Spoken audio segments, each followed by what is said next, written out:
Thanks. Let's begin with a word of prayer. So, Heavenly Father, we thank you for this day. I thank you again, Lord, for these students. Just pray to be with us today. Help us to cover the material we need to, and just to help the students have a good weekend, be productive, and pray, Lord, that you be glorified in what we do here this day, Lord. In your name I pray. Amen. Okay, so I'm gonna start here by giving you a brief indication for where the multivariate Taylor series comes from. It's a pretty simple little calculation. I think maybe I have removed it from your current version of notes, which is unfortunate. So here it is.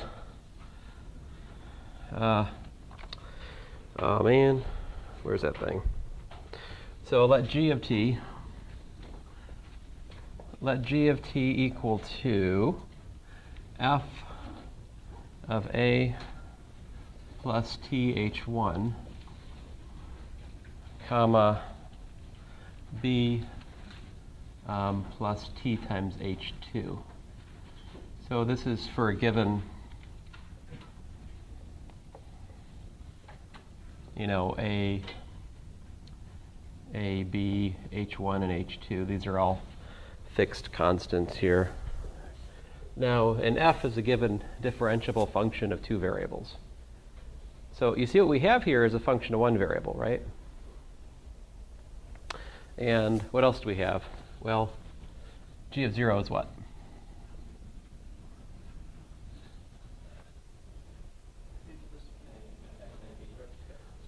Yeah, it's f of ab, right? And let's see here, what's g of 1?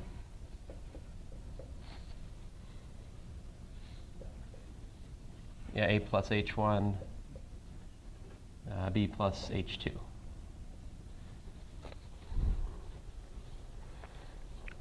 All right, so the idea here is to look at the Taylor expansion for g. All right. So what's the Taylor expansion for g look like? Expanding about 0. Would you guys remember from Calc 2? What's that look like?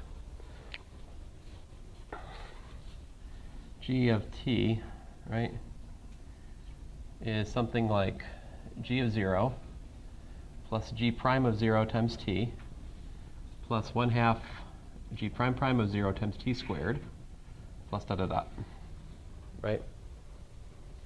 But what would these derivatives be if you actually work that out for the given g? So what is g prime of t, for example?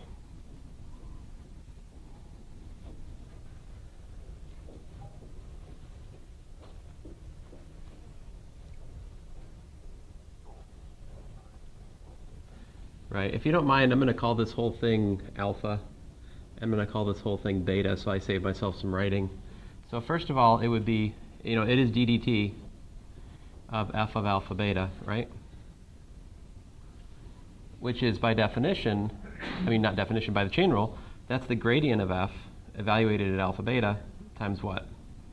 The dot product of d alpha dt, d beta dt, right? Multivariate chain rule, and in particular that is f sub x of alpha beta, and let's see, d alpha dt is what?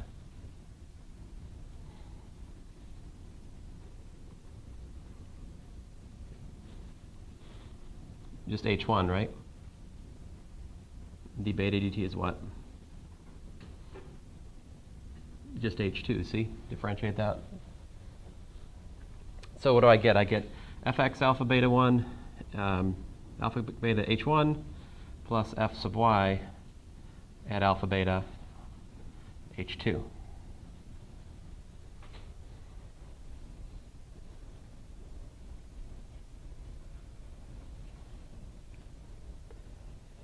So at this point, we could plug in 0 to see what the g prime of 0 term is, right? So what would g prime of 0 be?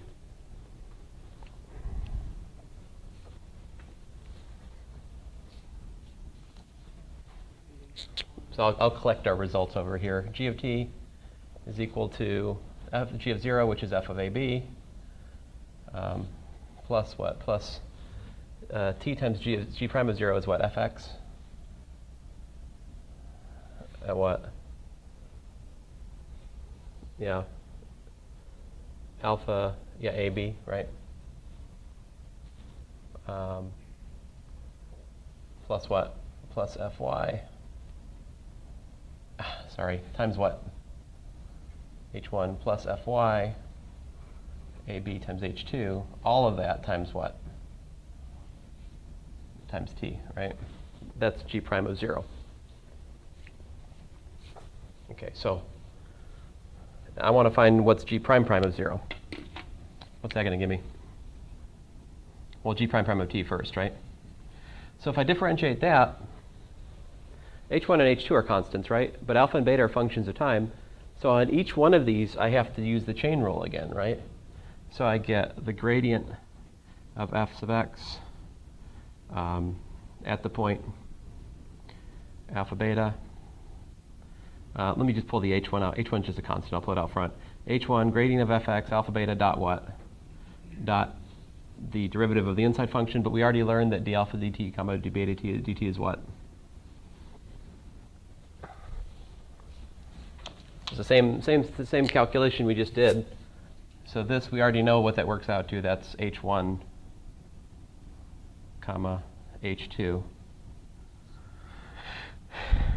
Then plus h2 gradient of fy evaluated at the point alpha beta, right? Dotted with, again, h1, h2, because that's the derivative of the alpha beta.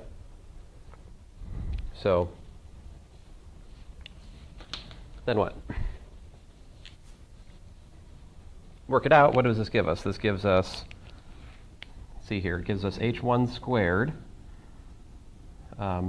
fxx at alpha beta plus h1 h2 fxy alpha beta.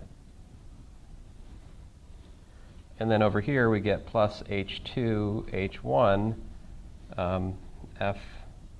fyx at alpha beta plus h2 squared fyy alpha beta, like that.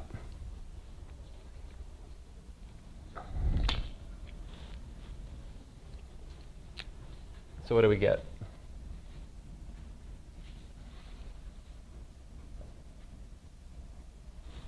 So it looks like we've got ourselves, when we plug in, when we put t equals to 0 in this, what happens?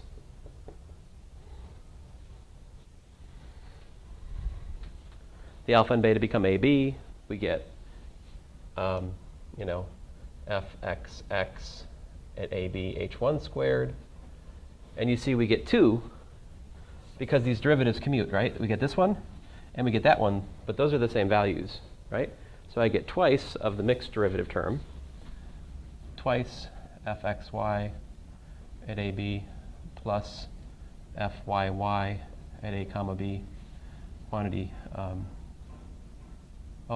Sorry, I forgot my h1, h2. h1, h2 plus fyy at AB h2 squared, close parentheses, and then what's left?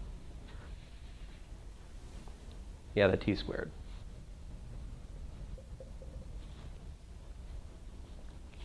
All right, so then what? So what we do then is we plug in time 1. If you plug in time 1 into this, what do you get?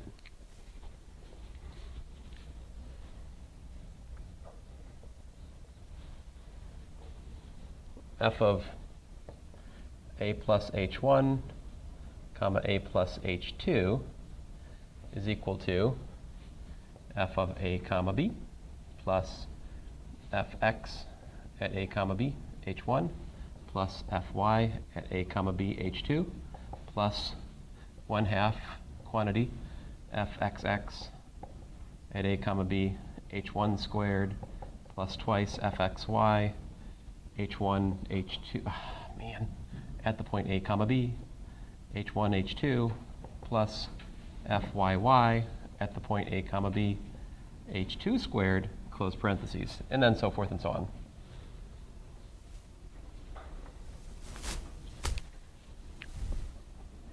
That is almost the multivariate expansion I just pulled from the thin air yesterday.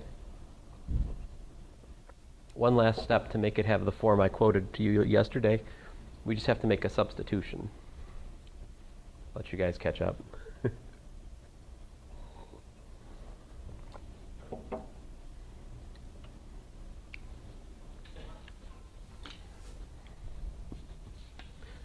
So basically, if this is x, and if this is y, what's that mean? If x is equal to, okay, a plus h1, and y is equal to b plus h2, that tells me that h1 is equal to x minus a, and h2 is equal to y minus b, right? So you just, if you go back in here and you put this is x minus a, this is y minus b, this becomes x minus a quantity squared, this becomes x minus a times y minus b, and finally this becomes y minus b quantity squared. And so there you have it. That's why there is a 2 on the mixed derivative term, and there isn't one on the xx and the yy term.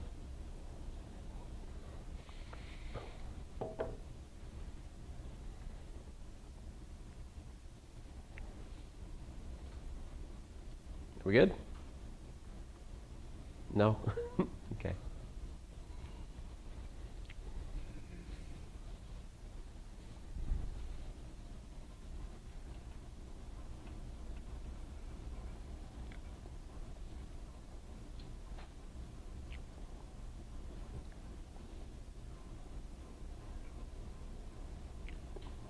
So what I'm going to do now is I'm going to state for you the second derivative test, all right? For a function of two variables. Here it is.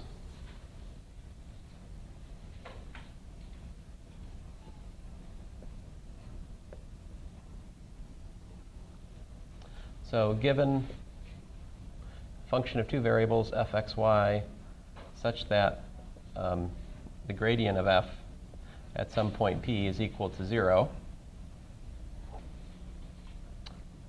we can calculate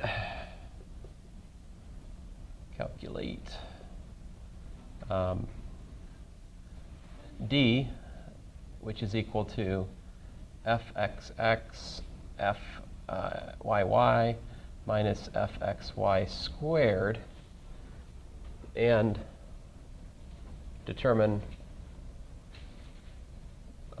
the following.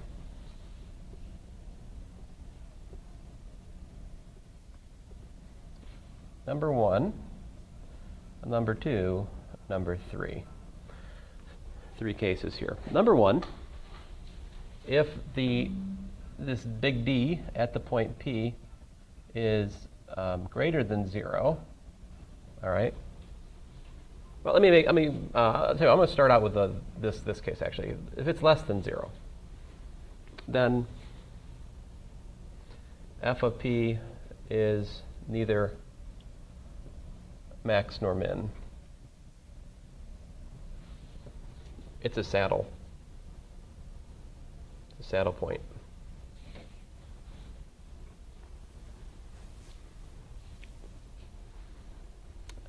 Case number 2, if this D, big D of P is greater than 0, and fxx at the point P is greater than 0, then f of P is a local blank. If D of P is greater than 0, and fxx of P is less than 0, then f of P is a local blank. Tell you what, we're going to fill in those blanks as we prove the theorem. So let me prove this theorem for you.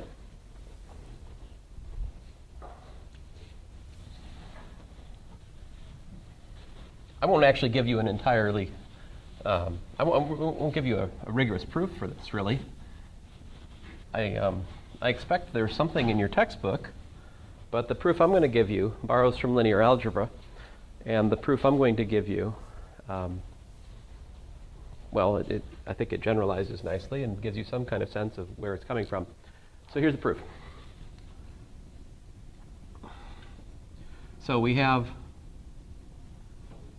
a function of two variables, right? And we're looking at a critical point, so the gradient of f at p is 0, 0, right? Hence, f of p plus well, h1 comma h2, right? What's that equal to? Well, that's equal to f of p plus the Hessian, right?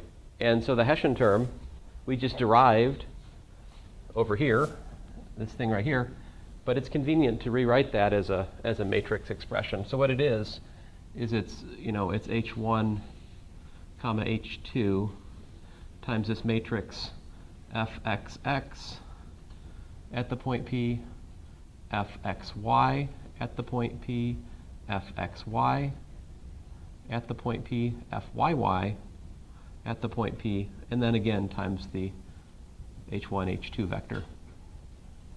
So this right here, this is the matrix of the Hessian. And by the real spectral theorem, which I indicated the proof of for you yesterday, last class on that board over there, at least the start of it,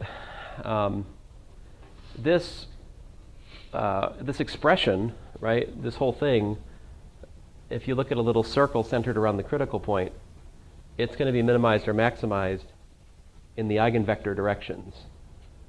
And the min and max will be the eigenvalues. So that was a little bit of linear algebra. Or, if you like, if you really think about it, what we did last class gets you on the road to this. But basically, it's just that Q, Q is equal to, well, lambda 1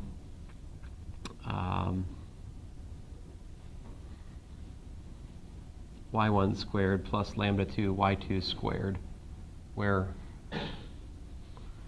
y1 and y2 are the eigencoordinates.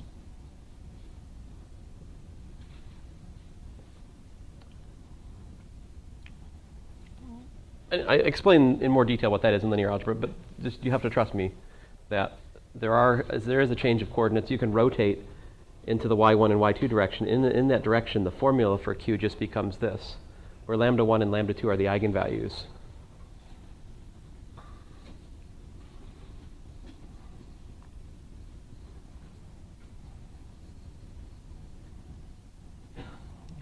So the eigenvalues, what that means is that they're solutions to this equation. They're solutions to the determinant of fxx minus lambda fxy, fxy, fyy minus lambda equals to 0. Right, they're the solutions to that. Now, from linear algebra, just generically speaking, if you've got a matrix A, all right, if A is a 2 by 2 matrix, then the eigenvalues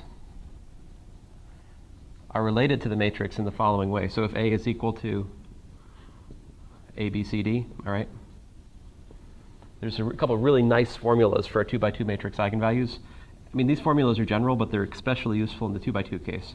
First of all, the trace of the matrix is the sum of the diagonals, so that's equal to A plus D. That's also equal to the sum of the eigenvalues. And the determinant of A is equal to, well, that's AD minus BC. That's equal to the product of the eigenvalues. All right? So what I'm about to put in a green box, these are fun facts for you from linear algebra, but they're nice to know now for the sake of this discussion. Now, but on the one hand, the sum of the eigenvalues. On the other hand, what is A plus D? What is AD minus BC? Well, A plus D is what?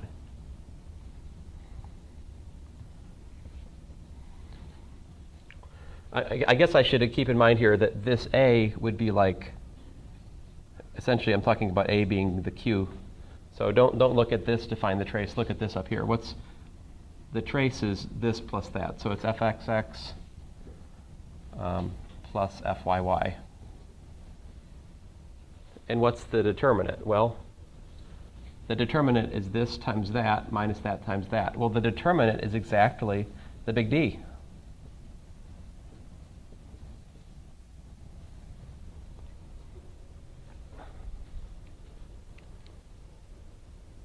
So there are basically three cases that are interesting. The one is like this. Here's f of p. The other one is like this. Here's the f of p. Here's the possible critical point. And then the other case is this one, right? And so this would be f of p plus q of a, plus lambda 1 y1 squared plus lambda 2 y2 squared. Okay, every one of these has that formula. It's the graph of this, right? Z equals to that. That's what the graph of the function looks like locally. And so what happens is that if lambda 1 and lambda 2 are both positive, right, you get a minimum. If lambda 1 and lambda 2 are both negative, you get a maximum. And if lambda 1 and lambda 2 are one positive and one negative, you get something that's saddle-shaped. But look at it. Lambda 1 and lambda 2 is equal to D, right? It's equal to D. So that's where this D, if D is negative, that means that you have one positive eigenvalue, one negative eigenvalue. That means locally, the graph in eigencoordinates is clearly saddle-shaped. If the D is positive, on the other hand, that means either the product of the eigenvalues is a pair of positive numbers multiplied or it's a pair of negative numbers multiplied. If it's a pair of positive numbers multiplied, it's like a paraboloid that opens up. If it's a pair of negative numbers multiplied, it's a paraboloid that opens down. And that's why we have the second derivative test. What about D equals to 0, though? D equals to 0 means that you had one eigenvalue, which was 0, which means that this test is no longer applicable. Just like in Calculus 1, the second derivative test fails on examples where the second derivative is 0. It's just not applicable. Yeah. On the far right board, on the last two lines, Oh, yes. still use fyy instead of fxx. Very good, yes. In fact, so why we use fxx? How can you get this being positive or negative? Think about this. So calculus books could write, instead of the xx condition, they could write fxx plus fyy greater than 0, right? Why do we write fxx greater than 0 or fxx less than 0? To save you guys calculating, right? It's a lot easier to check one double derivative than two. But yeah, it looks exactly right. We could replace those conditions with fyy, both places, or this sum. But think about it. The only way you can have, if these are both positive, then this sum is positive, right? If these are both negative, this sum is negative. But you can't have one positive and one negative in the case that the product is. So anyway. Oh, but to complete the thought, this was a local what? Min, yeah. And this was a local max. Yeah. All right.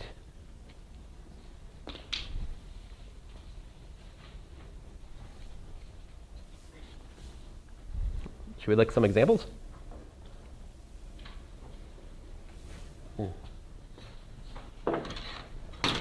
Ah!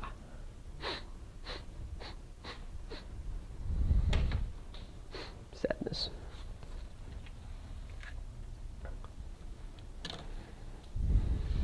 What do you think? Did it survive? Probably. Yeah, probably. I've been meaning to get a flip phone now. I want to be like a billionaire, you know? Let's see here. All right. I tried to print these out before class so I could look at the paper and write it up there, but the printer did not oblige me. And for some reason, I don't have this particular stretch of my notes printed out. And or I printed it out last year and put it somewhere I can't find it. Anyway, the result's the same. So what is a nice problem for us to cut our teeth on here? How about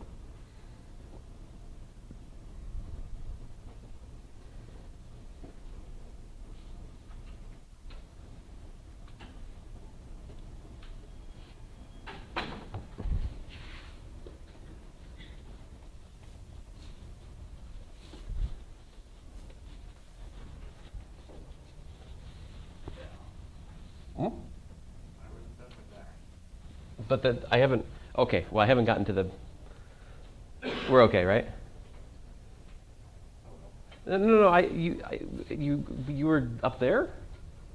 Oh no. Is it okay? I'm sorry. I want to actually have some spare time on my hands.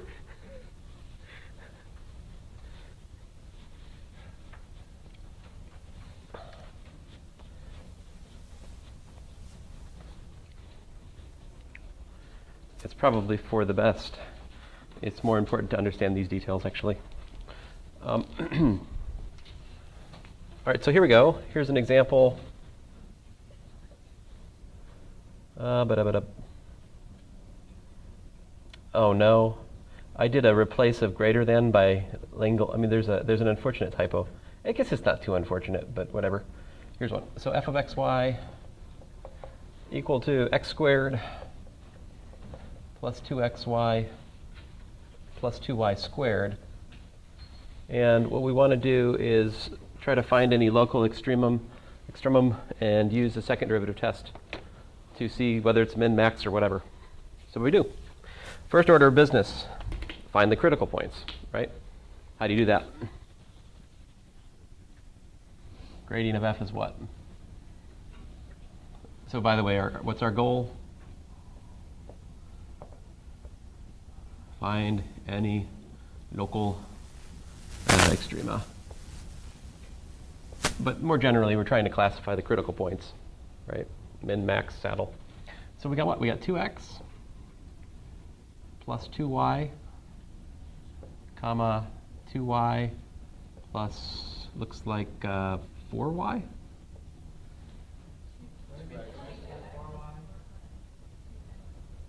Hey. Oh, fine. I'm glad you guys are paying attention. It makes me happy. All right, so 0, 0. So we got what? We got ourselves an x plus y equals to 0 and an x plus 2y is equal to 0.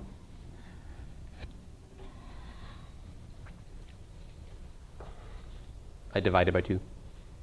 How do you solve these? How about this? Do. And this one's what? This one says y.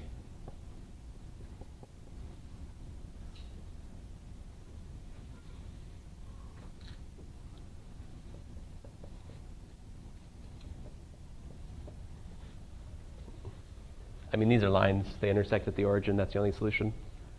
Or you can solve and, I don't know, whatever. This is 2 equations and 2 unknowns. Hopefully we've been doing this since about the 4th grade. But it varies from district to district, I suppose. Okay, so we've got 1 point, 1 critical point. Now what do? Calculate the big D, which I would call the determinant of the Hessian. Some people probably call big D the Hessian. This ambiguity in language persists. fxx, fyy, minus fxy squared. If I had less days of the week to talk to you about Calculus 3, I would have presented this as a mysterious tool that comes with no explanation, but for you we had some time, so I tried to explain to you where this comes from. But it is somewhat technical. Anyway, you can do this. So what do you get? 2 times 4 minus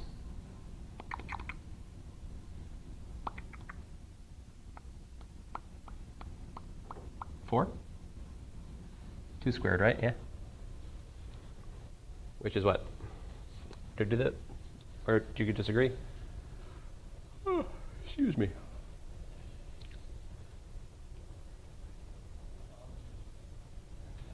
I mean, this is, remember, this is fx, right? And this is fy, so you can differentiate these to figure out xx is 2, yy is 4, fxy, you can, it's 2 or it's 2. Squared it, yeah. So what is this? 4 greater than 0. All right, good news. It's a min or a max. What's it going to be? Oh, fx is what? fxx at the point 0, 0. I mean, technically I should say at 0, 0 over here or something for the point of... I'm sorry. I sometimes get tired of writing of 0, 0, of 0, 0, of 0, 0. It should, of course, be at the point that we're interested in, right? Anyway, fxx at 0, 0 is, we just got done saying it, 2 greater than 0. So therefore, f of 0, 0, which is equal to 0, is a local min.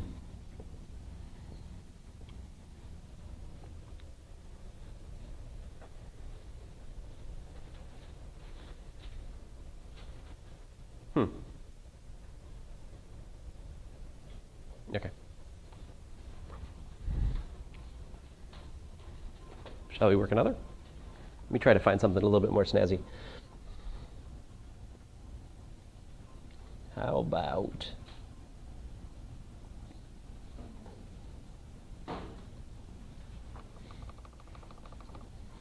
x cubed? What?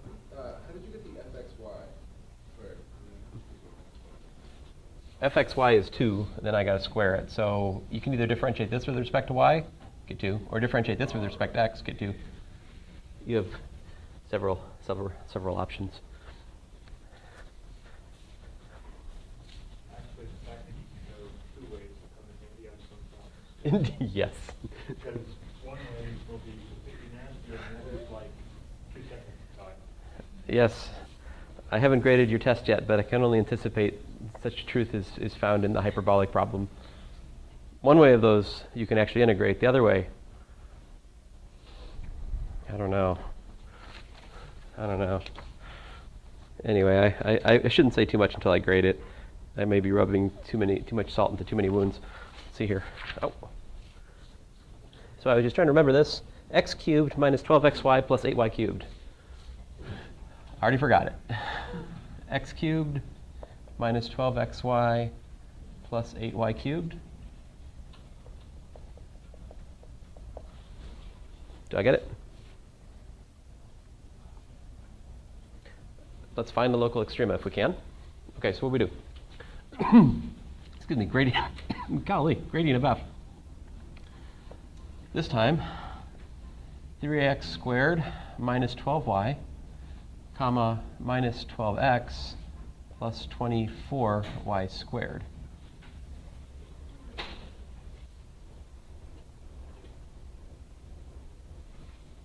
You're too happy. You can't be looking at math. Yes. Oh, mission 5. Am I doing one of the problems in mission 5?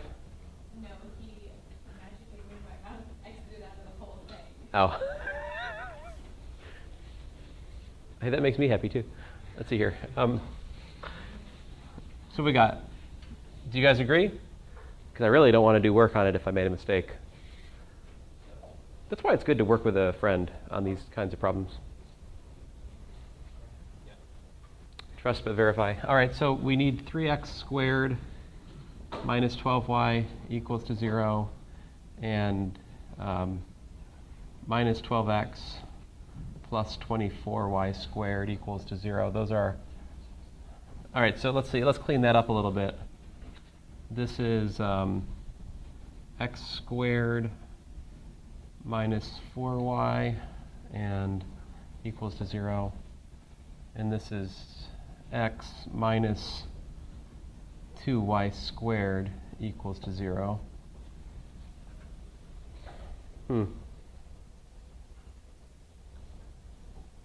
Okay, so the second equation tells me what? This tells me x is equal to 2y squared. And then we can plug that into the first one. 2y squared, quantity squared, minus 4y is equal to 0. I try to avoid square roots because when you take square roots, you lose track of things sometimes if you're not careful. Sometimes you got to take a root though. Okay, so that's a 4, right? So this gives me y to the 4th minus y is equal to 0. Because I get 4 and a 4 and I divide by 4, which then gives me what? I can factor out a y. Y cubed minus 1 is equal to 0. There's only one real 0 of that cubic, it's 1. So that tells me that the solutions are y is equal to 0 and y is equal to 1. The other solutions of this equation are complex. That's the one real solution, is just 1. So then what does x have to be? Yeah, 0. So we get the point 0, 0. Or what's the other possible critical point? Oh, 2, 1. Thank you. And then what I usually do is to try to organize my work here. Since you got more than one point, it's useful to make a table. So here's 0, 0. Here's 2, 1. And let's see, what do I need? I need an fxx, fyy, fxy, d, conclusion.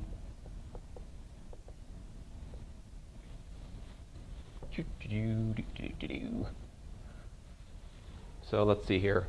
Of course, I mean fxx at that point, right? So I guess I probably should go over here and go ahead and calculate what are those things. fxx is what?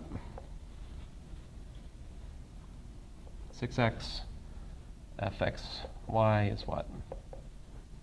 Minus 12. fyy is what? It's 48y.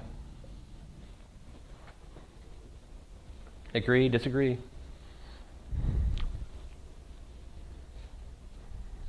I'd say we can agree to disagree, but this is math, and we don't say that kind of garbage in here.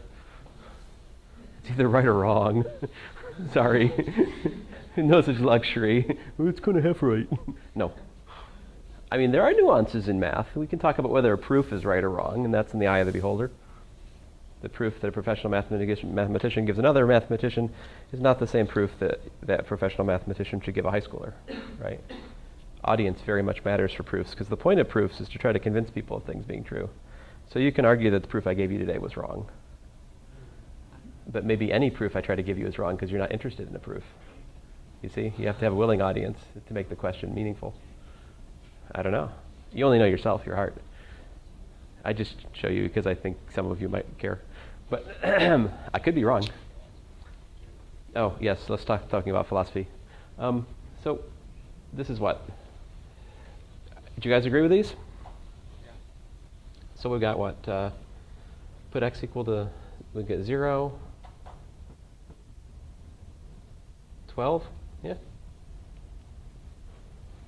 Let's see here, yy, 0,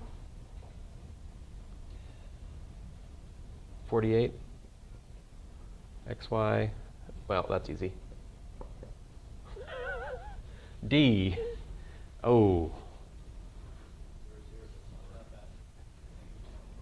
So yeah, this is 144, well, minus 144? Aha, saddle.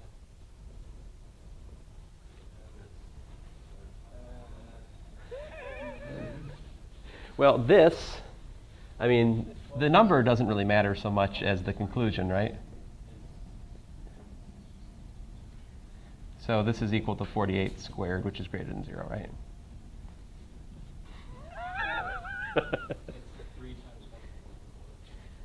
Oh, so anyway, it's 48 squared, right? Am I wrong? I could be wrong. I don't know. I don't think. Where was my silly d? fxx times fy. Oh, I'm stupid. You're right. You're right. I've got the wrong idea here. It is 12 times 48 minus 12 squared, which would be, like you just said, 12 times 36, yeah.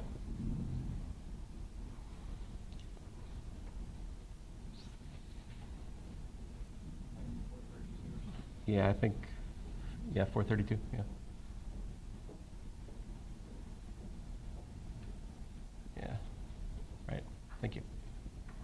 Anyway, the point is, that's positive, this is positive, it's a minimum.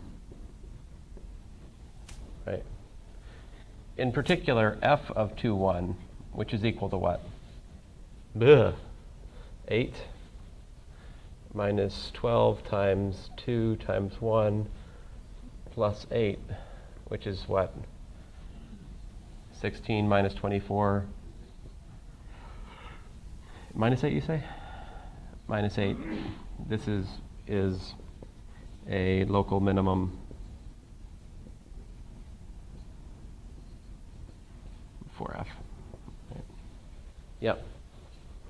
Let's take a look at this. Huh. It's like, why do I have 3 pictures here? I was worried I missed a point. But in fact, I give you guys about 10 seconds, right? When does class ends at 4 or 5, yeah.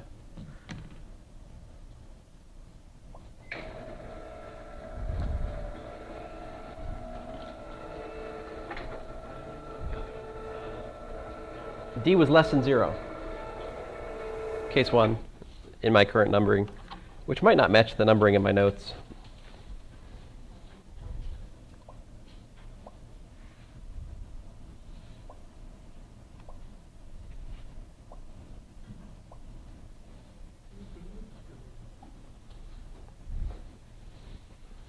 Come back. Ooh, forgot my Dramamine. There we go. So this is the solution. This is in the notes, and so there's what we just found. I mean, yeah, of course, if D is negative, we don't really need to look at fx like anyway. But here is a picture of 2, 1. I think you can see. Here's the y I think it's y and x. 2 is here. 1 is here. So if you can kind of imagine, it's right in there.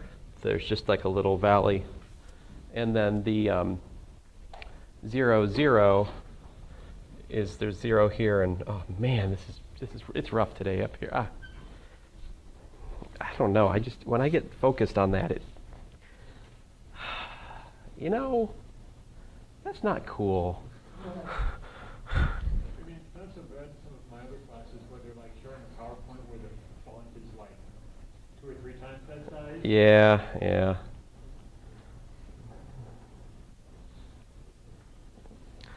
Fair enough. I should just zoom in.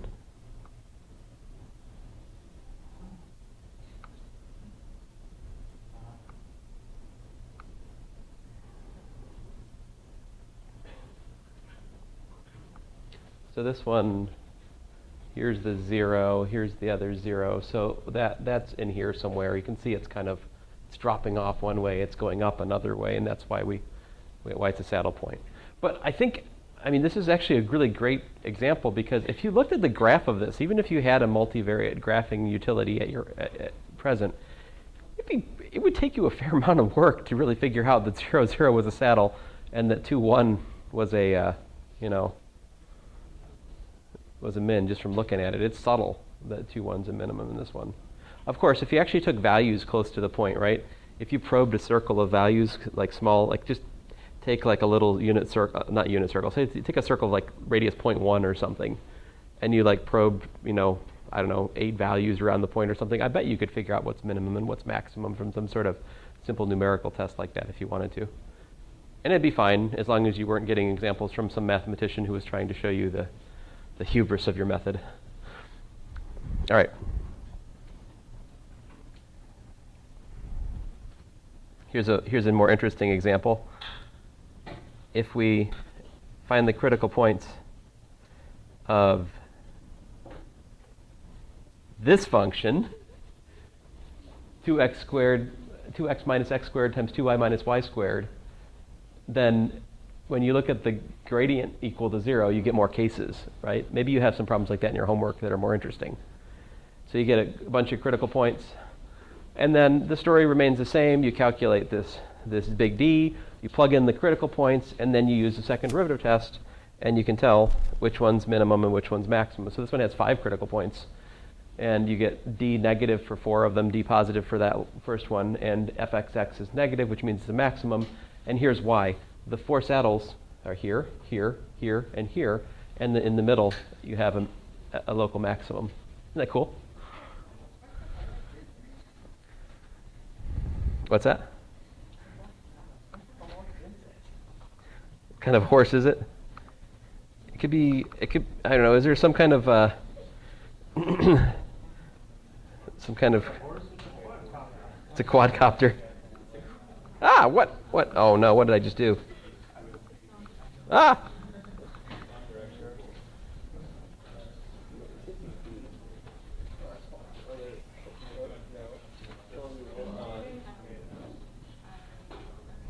I think I may have gone too far in the other direction. Can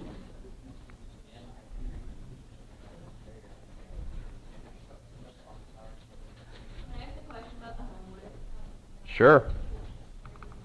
For problem 7273, you asked about absolute extrema Yes. with like 3 different equations. Is that like where they meet? You're finding like not like intersection, but like where those 3 functions kind of like intersect. We're trying to find it for that. Well, so like here is an example like that.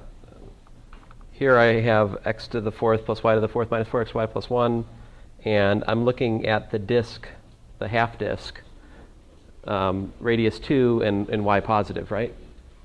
So in that you have to consider 2 things. Possible min-maxes in the middle, which you can get by the second derivative test. I mean, you can look for critical points and find them. You actually don't need to use the second derivative test because you can get a finite list of things and you're going to pick a winner and a loser. It's kind of like you don't need to use the first or second derivative test when you do closed interval method in Calculus 1.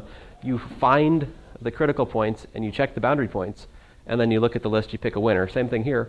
You find the critical points in the interior of the domain, and then you have to analyze what's the function do on the boundary. So like this one, there are 2 interior points, 0, 0, and 1, 1, but then I have to check the boundary, which is in this case is a half circle. So it's a half circle, and then it's also the diameter. So I have those 3 things to check here because I've got 3 pieces. Like this is a graph of it. You know, I've got like the circular image, and then I think this is the diameter's output. So I have to check it along the edge, all the edges, and I have to check it in the interior. The interior critical points, the edges, I have to either use Lagrange multipliers or parameterize the edge and look at it. But that's what we're talking about Monday. So, but if you want, it's the closed set method is what you're looking for. Section 504 in my notes, or I'm sure there's nice examples in the book. Thanks, guys. Have a good weekend.